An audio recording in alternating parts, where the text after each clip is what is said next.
What's good, everyone? Matt here with another NB vlog. So today, I'm not here at the theater. I'm actually here right in front of Sataya Ibasho right here in Dotonbori. There's a million fucking people here. It's really noisy. But yeah, I'm not here at the theater today. I was actually here for one event. I actually have a couple events today. So Wakapon's second novel, Watashi no Ibasho koko janai, came out last week on December 6th. Today is December 15th. And yeah, they had a little handover event here at the Sataya. So I went up there and I bought the ticket. I bought my ticket like about a month ago, and then yeah, so the event was just today. So I just got done picking up my book. I got it here in my bag. But yeah, it was pretty interesting. Also, I mean, they kind of rearranged the Sataya Ibasho here. So there used to be like a big corner here for like NMB. They kind of shrunk it, downsized it, and rearranged it. So now it's like in its other corner, and it's a bit smaller. So a bit, because the original NB corner, that's been replaced with the IL group or whatever the fuck it's called, IRU group. So that's what we're recording. Anyway, yeah. So for today's like handover event, I went and yeah, basically I was like spent the whole time waiting because I was like number 260, and like when I looked at the schedule, I was like, okay, come here at about 1:30, 1:45, and it ended up being like around like 2 o'clock or so by the time I actually got in. And because this was pretty slow, they're letting in like people like in order, not really quite in order, but like in groups of like 10 or 20 or so. So yeah, really slow. But yeah, so while I was like waiting, I was like rehearsing the lines the whole time I was saying, because they basically have like 15 seconds basically. So actually, about the length of a handshake ticket, more or less. So I more or less just said, like, I was rehearsing in Japanese. Okay, what I was going to say. What I wanted to say was, like, did you prefer writing this book or Aoshikaku more? So the whole time I'm like, Kono Shosetsu to Aoshikaku, dochi kaku ga no ga tanshikatta desu ka? Basically, I was like rehearsing, don't fuck up.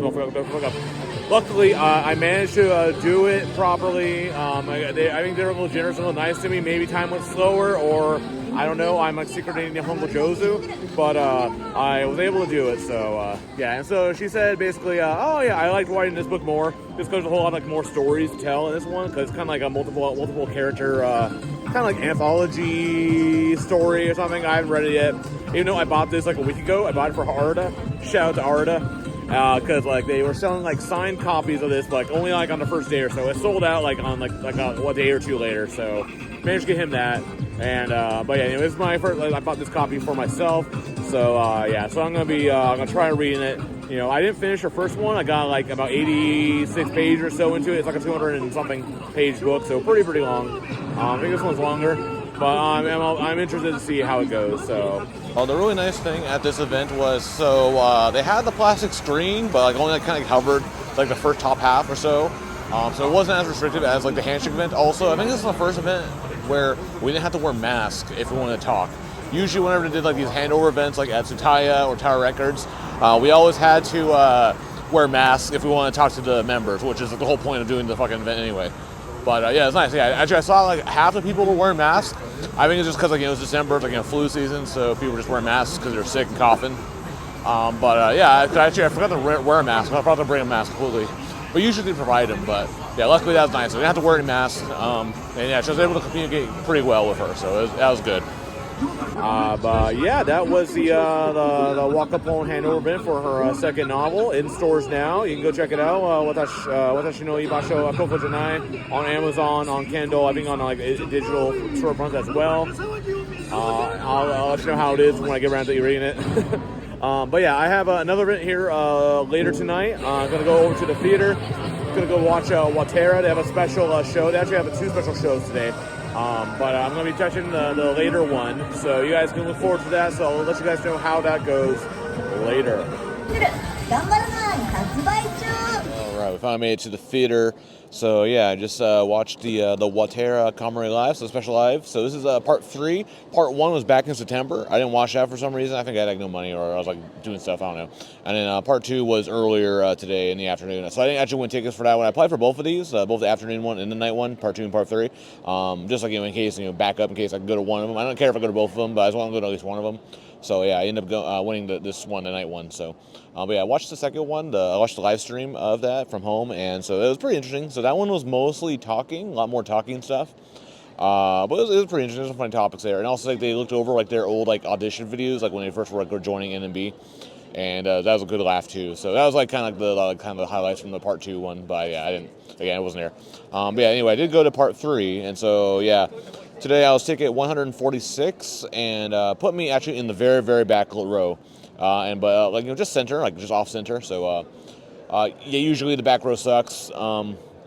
Well, I mean, or at least usually, like for performances, it's very far away. But it was good about the back row is you at least get held your pen lights and your signs up without blocking one's view, so it doesn't really matter. So it's better than like the second to last row. But yeah, so that's where I was today. But during the overture, which Watera, they have their own like version of the overture, and it's like kind of goofy, like low budget song. It's just like Mew going like Watera, like doing like weird, like the other members like doing like beatboxing to the background.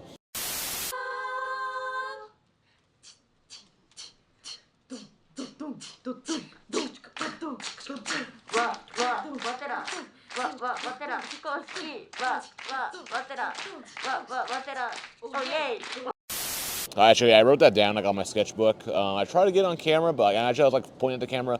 One camera wasn't looking at me, and the other one was looking at me, but I had my sketchbook flipped the other way, so couldn't quite see me. So, but yeah, that was the Watera theme song is actually pretty funny. It's this really cheap budget song. They know it's a joke, so it's intentionally bad. So, but yeah, then we today's theme was like game focused. Like they're like playing like games, and like they had a whole gimmick for this show. So you would predict like you got your ticket, and actually you have your little stub, and you would predict who you think would win the games, and then and if your person won the games, then they'd do a lottery and they would win a prize for that. So yeah, of course, I went with Mew not only because she's my Oshi here, but also because I had confidence she would win. So yeah, the different games it did. So the first game was they each had like a number written on their sketchbook, and then they had to, but like only they knew it. And in the first round, only the audience knew as well. So, but then they had to try to like stand in order from like highest to lowest, without directly telling the other members what number they are. And they use like different like questions or themes to try to like give hints, so they can try to like solve it. But yeah, so this one, like, it was, let's see. So, like, for first round, it was, like, Mighty 90, Kojin 100, Yumin 40, and Mew 20. Well, those are numbers. And I guess the way to express it would be, like, okay, like, those are, like, their power levels. And so, like, the first question they used was, like, how do you express thanks? And so, like, Mighty's was, like, shaking hands, like, really, like, really hard, being very thankful that way. Mew's was, like, getting money, like, oh, thank you for some money, which everyone was really confused by that. Yumin's was like, oh, this is like my usual way of like saying thank you. And then Kojin's was like very over the top, like, oh, this is like a once in a lifetime opportunity. Thank you so much. Like, you made my dream come true. And she's like very over dramatic. So because 90 and 100 was like pretty high, they were able to figure out that. So and then they kind of gave Mew shit because hers was like a really dumb reason for like only hanging 20. Like getting money is only for 20 to you. So that. Then they did another round. I didn't quite catch the theme for that one. And then the third round was what do you want the person you like to say to you that would make you really happy? And so like there's like happiness level, and I mean the latter two rounds they did it where they actually hit the numbers. Only the members knew the numbers, like they knew their own interval numbers, but the audience didn't know, so you kind of had to guess for those ones. And so yeah, it was like what would you say to someone to make you happy? So for Kojin, it was like, hey, do you want to get dinner? Was like, that would make her happy. Her number was 75. Mighty was like telling her, oh, she changed her, got new hair, got new nails, saying they're cute. And for her, that number was 70. That would make her like pretty happy. Mew did like just like a little kiss. And everyone thought it was like 100. Like kissing her would make her really happy.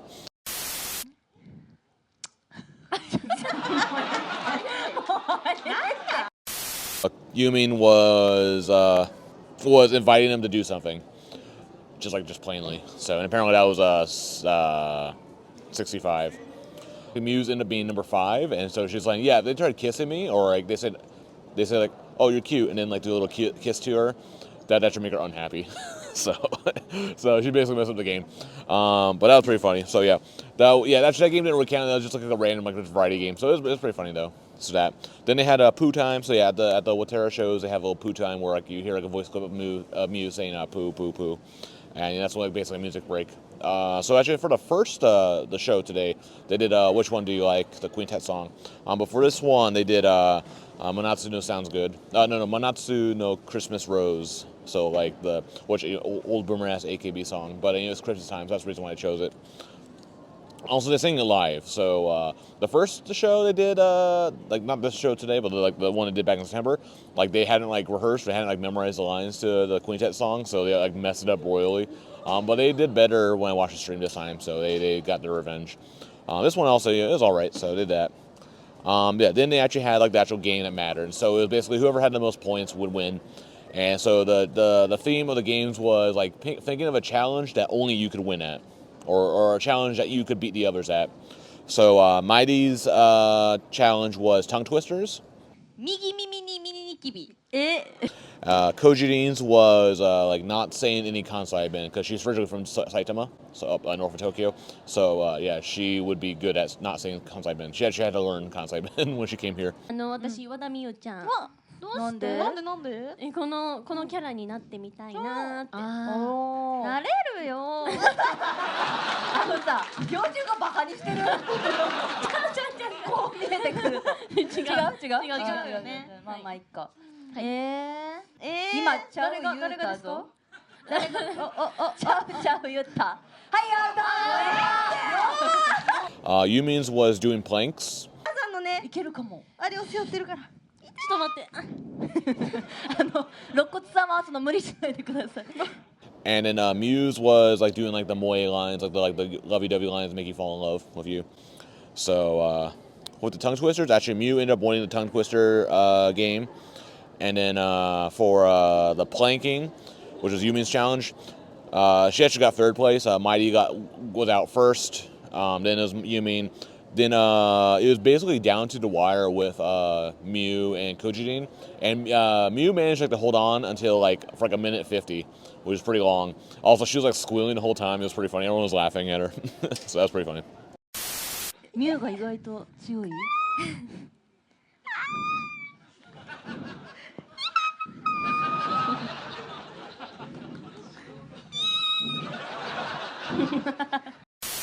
Yeah, so Kojirin ended up winning the plank challenge, and then for the no Kansai ben challenge, it's got actually pretty long, but Yumi ended up like losing that one pretty quickly, and then they had like different topics to kind of trick people into speaking Kansai ben, and actually one of them was the topic they pulled out of that box was what would you be like 50 years from now, and then some Yumi was like, okay, I'm gonna be 77 at that time, Kojirin's gonna be 75. And then Mighty said a joke about Yumi. Says, "Oh yeah, she's gonna be like 96."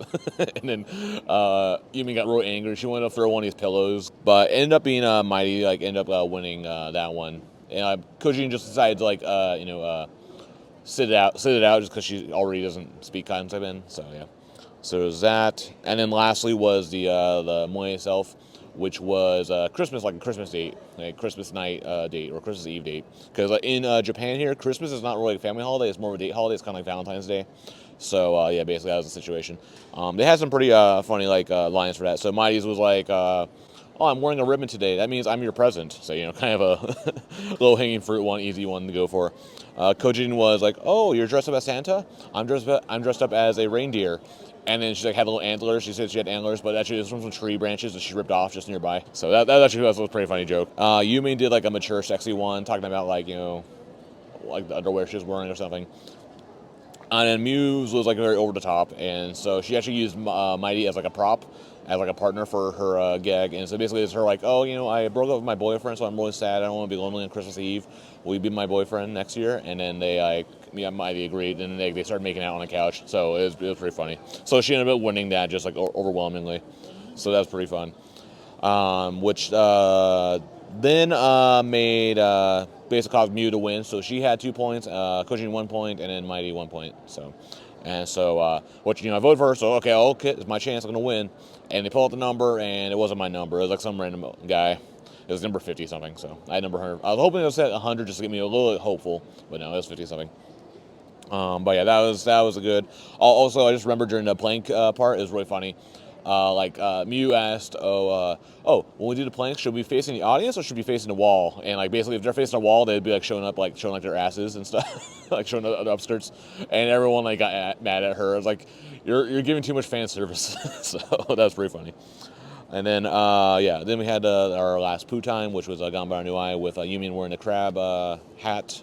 So as usual, that was that was pretty fun. So yeah, anyway, that was like the main part of the whole thing, and so Mew messed up like the final words, the closing like words for the show. Like had like spent like good like on 5 minutes, like kept like messing up a part and then repeating it.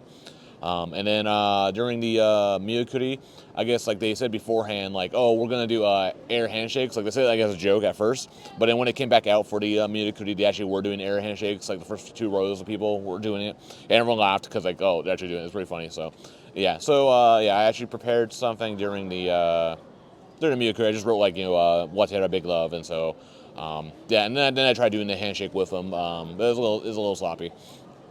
But I did get like a good moment with Mew, where she like basically I did instead of the handshake I did like the Baymax like punch and the so the fist bump. So that was that was good. She was a little surprised with that. But yeah, overall it's pretty funny. Yeah, doing air handshakes was pretty funny. So yeah, overall that was the Watera show. So yeah, I was very happy. I went and came to it today. It was very fun, and so especially the second one. I think definitely. I was the first one. I've been a little bored, but the second one here was definitely very fun. But yeah, and actually they're really sad because like, oh, this is our last comedy live. We only had 3 of them like in the span of 3 months, but the group has been around for a year. But yeah, they're like the unofficial. They're an unofficial subunit, but are the official rivals of Tetra. So. But yeah, that was it. So I will be going to like they have a special like event on Christmas Eve over at some random like culture hall like in Higashi Osaka. I tried getting tickets for like the like mobile lotteries and all that other crap, but I couldn't actually win those. And then they had some extra tickets like in the general sales. I managed to get those like I waited at 10 o'clock when it was going to change, and then I managed to get it like for one show. They had 2 shows. They had like an afternoon show and a night show. And I assumed the night show was either sold out or was going to be the most popular one. So I ended up going for the afternoon show. And actually, I'm going to get tickets like at like the 10 o'clock, like first come, first serve clusterfuck. So so I'll be checking that out on Christmas Eve. But yeah, so you can look forward to that report. Hopefully, if I feel like it's worth talking about, we'll check that out. And yeah, so let me know in the comment section what you think about Watera. Like who's your favorite Watera member? Are they a worthy rival to Tetra? Let me know in the comments what you think about that. And like the video, share the video, subscribe to the channel, all that shit. And I'll see y'all later. Peace.